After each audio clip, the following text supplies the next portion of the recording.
안녕하세요. 오늘도 사연살롱을 찾아주셔서 감사합니다. 그동안 참아왔던 울분을 시댁에 다 토해내고 홀가분한 마음으로 이렇게 사연을 보내게 되었어요. 돌아보니 30대 중반의 나이에도 시댁에 똑부러지게 거절도 못하고 바보처럼 살아온 제 자신이 정말 부끄럽더군요. 결혼 전엔 사랑과 전쟁을 보면서 저런 일을 겪고도 왜 참고 사나 하는 의문과 답답함이 들었는데 제가 그 드라마 속 주인공이 될 줄 누가 알았겠어요. 한마디로 이 모든 사건의 원인은 양심 없는 뻔뻔스런 시댁과 자존감 낮은 며느리의 잘못된 만남 정도로 정의할 수 있겠네요. 듣고 보니 좀 유행가 가사 같죠? 남편과 저는 에스테틱 샵에서 만났어요. 고객과 사장 관계로요. 요즘은 남성분들도 피부 관리를 많이 받지만 당시만 해도 남성분이 관리를 받는 일은 드물었거든요. 그래서 전 남편을 특별히 잘 대해주었죠.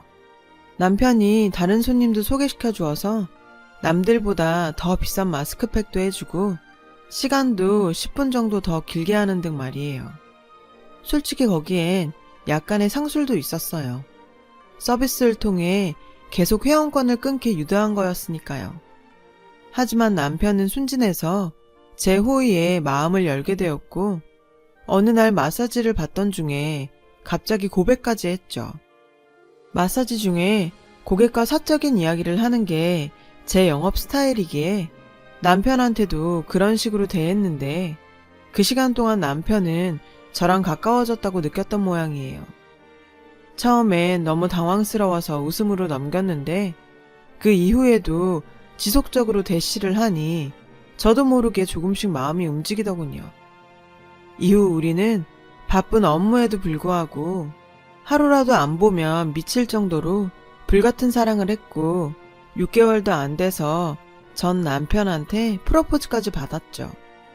그렇게 저희끼리 꽁냥꽁냥 다정하게 데이트하던 어느 날 남편이 누나한테 전화가 한 통 왔어요. 웃으면서 통화하던 남편의 표정이 갑자기 굳어지더니 걱정하지 마 누나, 우리 많이 사랑하고 있어 라는 말을 하곤 서둘러 통화를 끊지 뭐예요. 남편의 근심 어린 표정을 보고 걱정돼서 물었죠. 그랬더니 누나가 우리가 너무 빨리 결혼을 결심한 게 아니냐고 걱정해서 라며 말끝을 흐리더군요. 그 말을 듣자 저는 아픈 기억이 떠올라 불안해지기 시작했어요. 남편 만나기 전 정말 사랑했던 남자와 집안 반대로 억지로 헤어졌던 경험이 있거든요. 엄마는 어릴 적 돌아가시고 아빠는 재혼하셔서 사실상 저는 고아나 다름없어요. 교육자 집안이었던 전 남자친구 집안에선 저를 탐탁지 않아 했었어요. 그래서 결국 헤어지게 됐고요. 그 충격 때문인지 조건 좋은 남자들이 구애를 해와도 저는 쉽게 남자들한테 마음을 열 수 없었죠. 콩깍지가 씌었을 때야 제가 마냥 좋겠지만 제 상황을 알면 저를 떠날 거라는 두려움 때문에요. 남편은 유일하게 제 얼어붙은 마음을 열게 한 남자였어요. 남편하고 있으면 마음이 편안해지고 고객을 상대하느라 지었던 억지 웃음을 지우고 실컷 웃을 수 있었으니까요. 그래서 시어머니가 요양병원에 오랜 기간 누워 계신다는 이야기를 들었을 때도 결혼을 망설이는 대신 오히려 내가 이 사람한테 힘이 되어줘야겠구나 결심까지 했고요. 우린 서로 뭐가 그리 급했는지 결혼 전 혼인신고부터 했고 바쁜 가게 운영 중에도 틈틈이 시어머니가 계신 요양병원으로 가서 어머님을 돌봤어요. 물론 요양보호사님이 상주에 계시지만 한 병실에 환자가 여럿이 있어서 제대로 식사를 챙길 수 없었거든요. 그래서 전 고객 예약이 없을 때 잠깐씩 짬을 내어 어머님 식사와 간식을 챙기곤 했죠. 그렇게 저는 친정에서 못 받은 사랑을 시댁에서 받고 싶어 열심히 노력했어요. 시아버님이 전화하시면 아무리 바빠도 바로 달려갔고 힘들어도 꾹 참으며 요구하시는 거 다 해드렸거든요. 또 형님한텐 눈치껏 립서비스도 하고 마음에 들려고 정말 많이 노력했고요. 그렇게 저는 시댁에 녹아들길 바랬죠. 주위에선 이런 저를 보며 아무리 남편이 안정적인 공무원이라도 환자 있는 집에 시집가는 건 고생길이 뻔하다며 만류했지만 저는 좋은 남편을 놓치고 싶지 않아서 애써 불안감을 숨긴 채 결혼을 감행했어요. 시댁이 가난해서 저희는 받은 것 없이 17평 전셋집에서 시작했어요. 환기도 안 되는 주택에서 에어컨도 없이 신혼생활을 시작했죠. 남편이 구급 공무원인데다 제 가게도 빚으로 차린 거라 둘 다 현금이 없었거든요. 하지만 제게도 늘 꿈꾸던 안정적인 울타리가 생겼다는 생각에 행복하기만 했어요. 외식은 부업으로 하는 SNS 체험단으로 먹고 영화는 포인트로 모은 쿠폰으로 보는 등 지독히 아끼면서 돈을 모았죠. 그러면서도 아버님이 일을 안 하시기에 없는 형편에 용돈도 드리고 저희도 없는 에어컨과 차도 아버님께 해드렸어요. 비록 새 차는 아니었지만요. 그런데 저희 이런 희생을 시댁에서는 당연한 걸로 받아들이더군요. 날이 갈수록 제게 요구하는 게 점점 많아졌어요. 하루는 서울에 있는 형님이 전화를 했더라고요. 올케가 맨날 우리 애들 선물 고르는 게 힘들어 보이길래 내가 올케 고민 덜어주려고 제품을 정해봤어. 이번 명절엔 고민하지 말고 이걸로 사주면 돼. 마치 저를 위해주는 듯 말하는데 순간 욕이 튀어나올 뻔했어요. 당시 우리 부부는 그렇게 원하던 애를 남편의 무정자증 때문에 가질 수 없어서 절망 상태였거든요. 그럼에도 저희는 없는 살림에 조카 둘 선물과 용돈을 늘 챙겨줬고요. 명절과 어린이날은 물론이고 생일에 크리스마스 선물까지 다요. 솔직히 하고 싶어 한 건 아니었어요. 형님이 늘 선물을 바라셨고 남편 역시 자신이 유일한 삼촌이라 잘해주고 싶었나 봐요.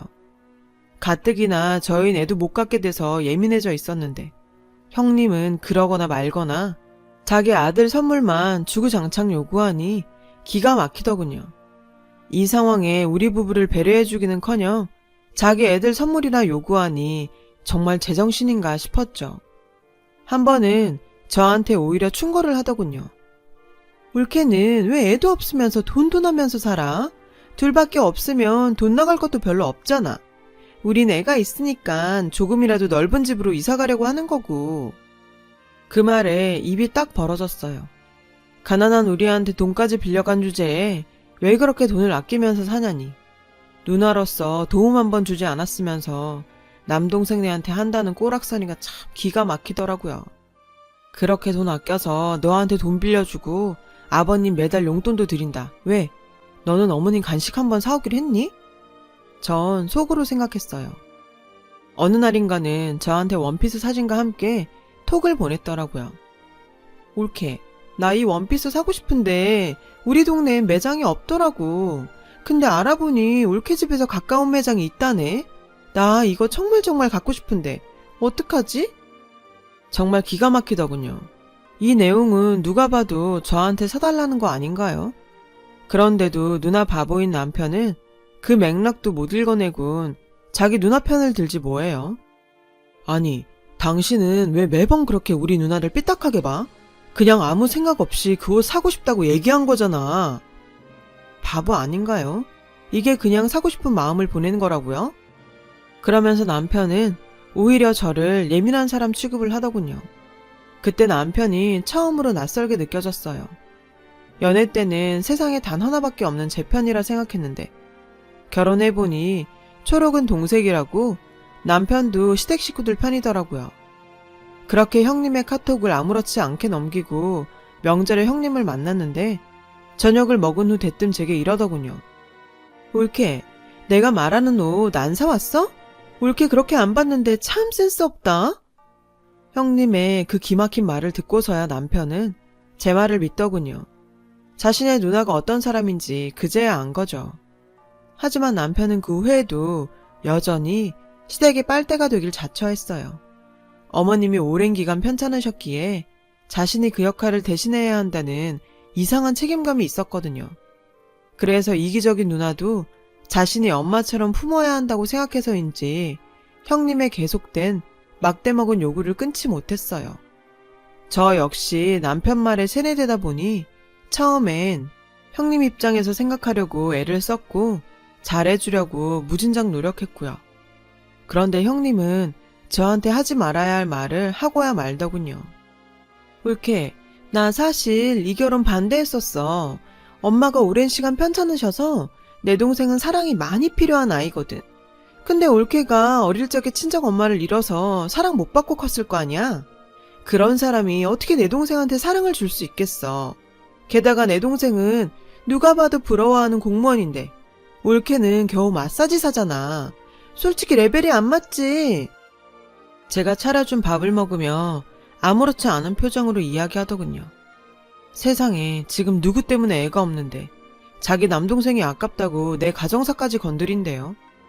문득 저는 연애 시절 남편이 데이트 중 형님한테 온 전화를 받고 인상이 굳었던 일이 떠올랐어요. 지금 형님이 저한테 한 얘길 남편한테도 했겠구나 싶더군요. 할 거면 결혼 전에 나한테 하던지 왜 이제 와 이러는지 정말 모르겠더라고요.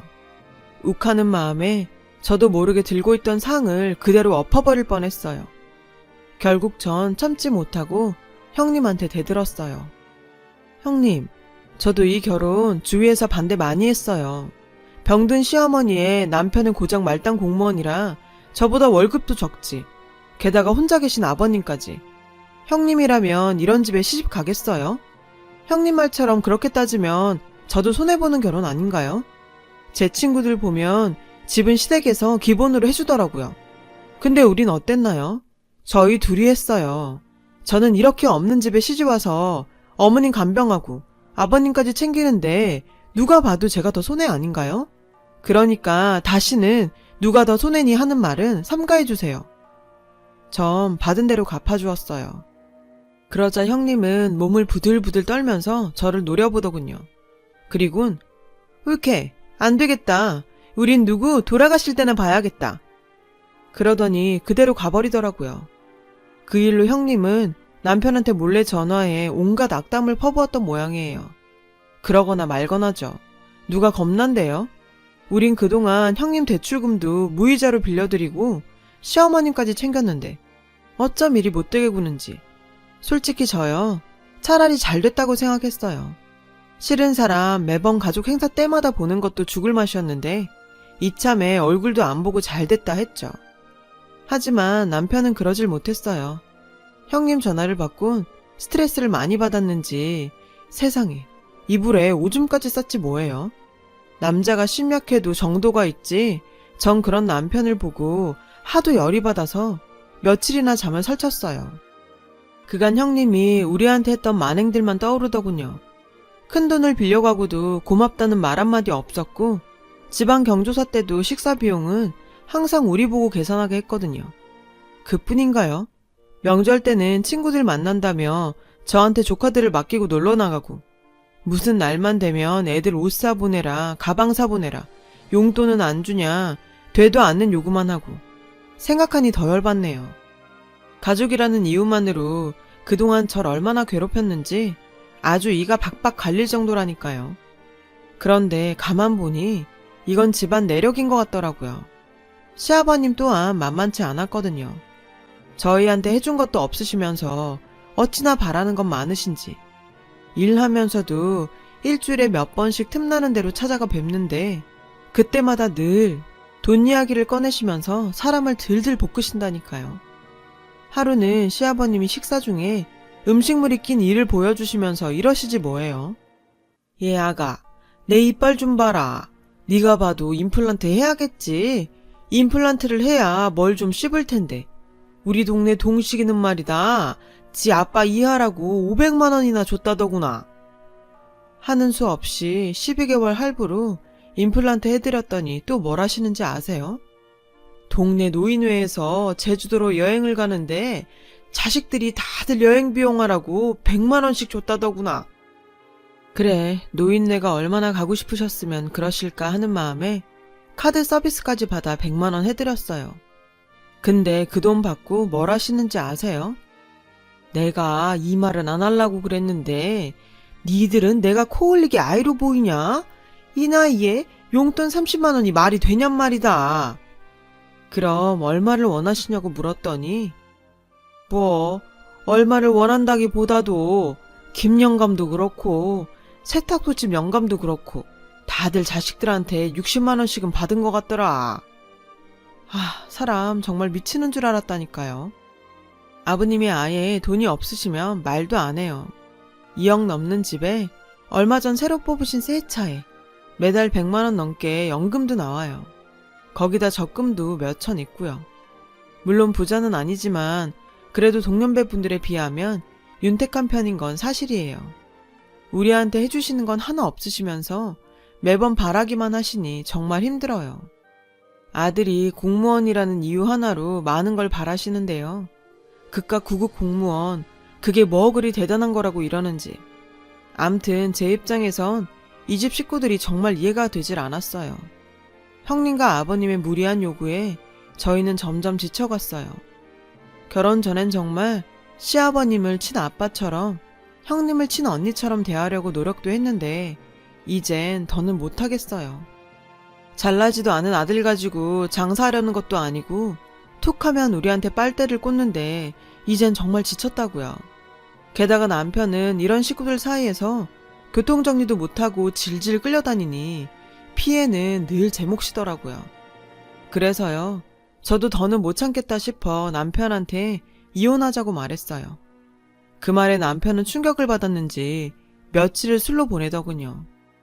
그렇게 남편과 냉랭하게 지내던 어느 날 병원에서 연락이 왔어요. 어머님 상태가 안 좋다고 빨리 오라고요.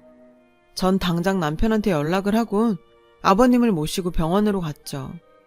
어머님은 산소호흡기에 의지한 채 가쁜 숨을 쉬고 계셨어요.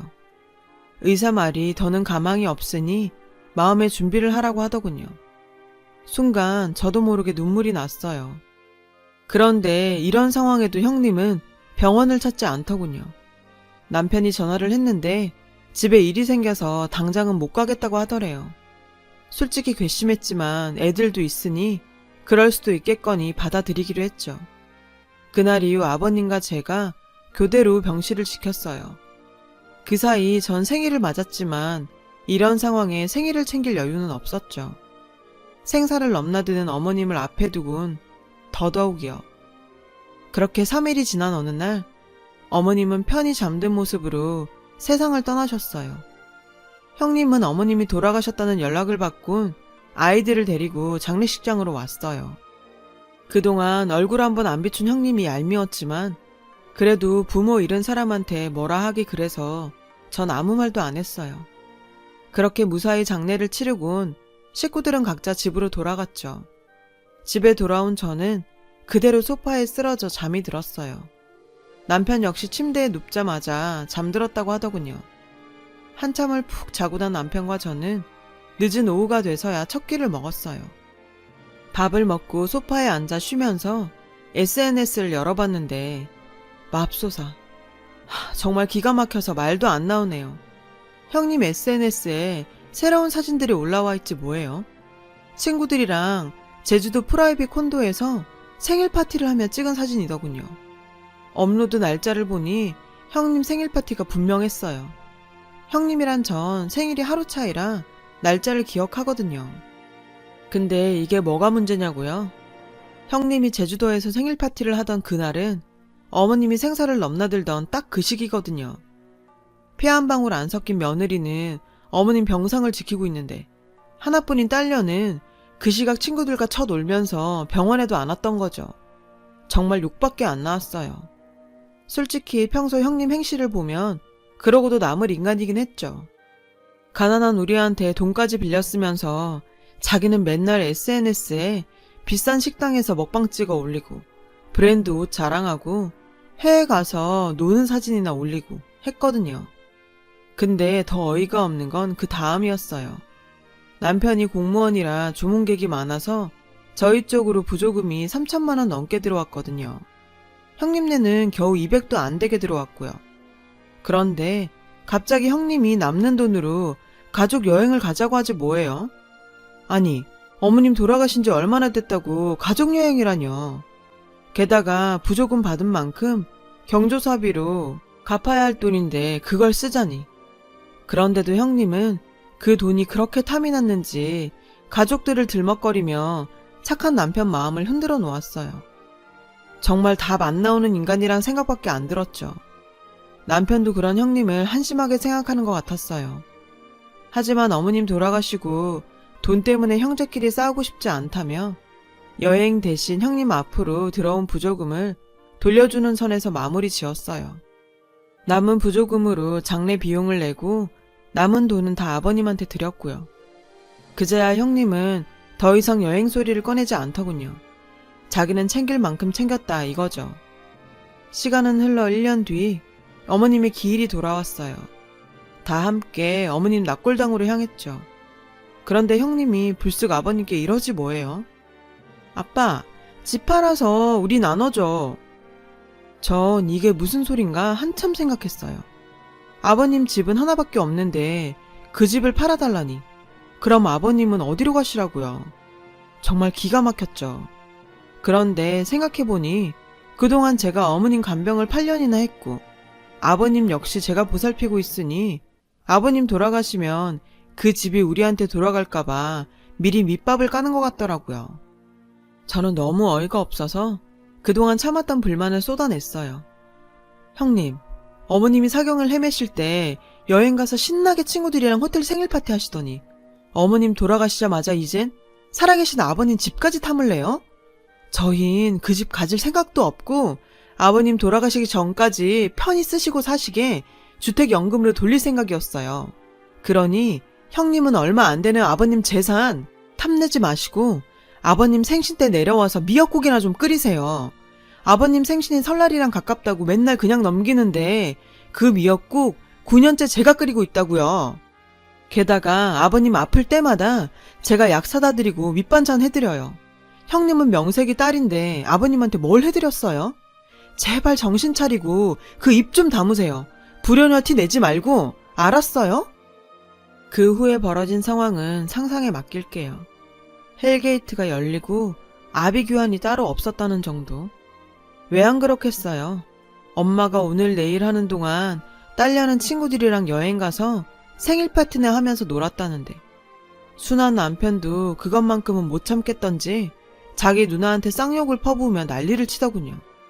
지지든 볶든 니들끼리 하라는 심정으로 전 혼자 집으로 왔어요.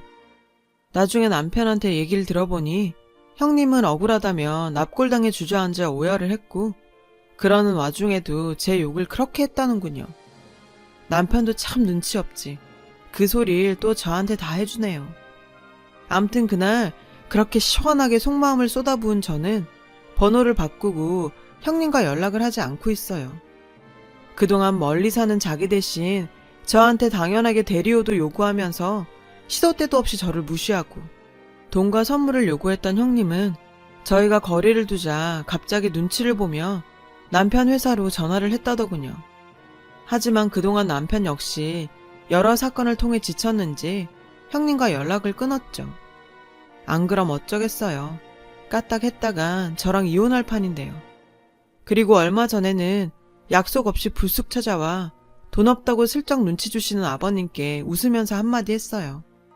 아버님, 저희 아직 전세라 드릴 돈 없어요. 돈 그렇게 필요하시면 집값 많이 오른 형님한테 달라고 하세요. 왜 해주신 것도 없으시면서 저희한테 바라기만 하세요? 저 호구 아니에요. 그리고요, 앞으로는 아플 때도 저 찾지 마시고 형님한테 내려오라고 하세요. 딸 뒀다가 뭐 하시려고 이러세요? 저희는 어떻게 살라고 이러시는 거예요? 맨날 웃으니까 아들 걱정은 안 되시나 봐요. 이제 여기 비밀번호 바꿀 테니까 이렇게 불쑥불쑥 찾아오지도 마세요. 아셨죠? 저희부터 살아야지 가족이라고 다른 사람 끝까지 챙겼다간 저희도 못 살아남겠더라고요. 그날 이후 하루에도 몇 번씩 집요하게 연락하며 저를 피곤하게 만드셨던 아버님은 저한테 일절 연락을 하지 않으셨어요. 대신 남편한테는 여전히 돈 타령을 하시는 모양이더군요. 하지만 남편도 이제야 정신을 차렸는지 전과 다르게 나름 아버님께 단호하게 대처 잘하는 것 같았어요. 어쩌겠어요.